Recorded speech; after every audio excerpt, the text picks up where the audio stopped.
My neighbor from second stage housing held my hand as the machines whined and whirled. I could hear the clanking of metal instruments while nurses rushed all around the bright OR.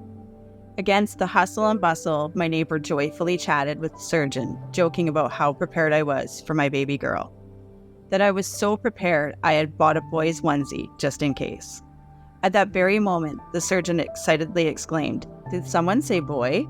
A wave of immense happiness and relief came over me. This was it.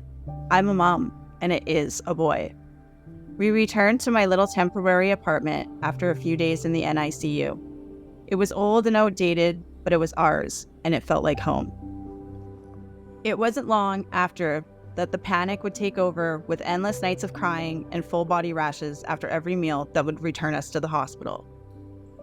This time, it's endless visits and conversations that seemed to circle around 1,000 times. No matter how loud I would scream, my voice felt muffled. A dairy allergy so severe he needs an EpiPen. He was turning 1, and I had planned a whole party with all of his new friends. A handmade smash cake that sparkled under the fluorescent lights sat in front of my son, untouched. Between the laughter and screams of all of the kids, JJ sat crying, putting his arms up for me to take him home. Disheartened, I packed up what was supposed to be a heartwarming memory and took the cake home. Everyone said it's probably just his dairy allergy, but I knew.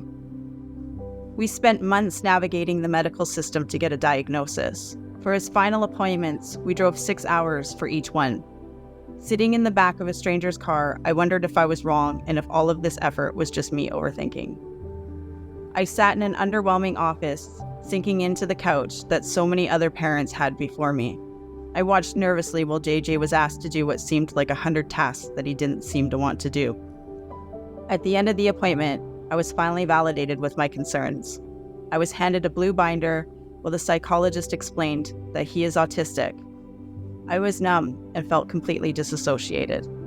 Autism and global delay with less than 50% chance of talking. It was like I was whisked off to a foreign land where everyone spoke a different language. Only it was a long list of service providers, numerous handbooks, and medical terms I had never heard of. I had to rethink everything about parenting and the future, but most importantly, I now had to become my son's voice too.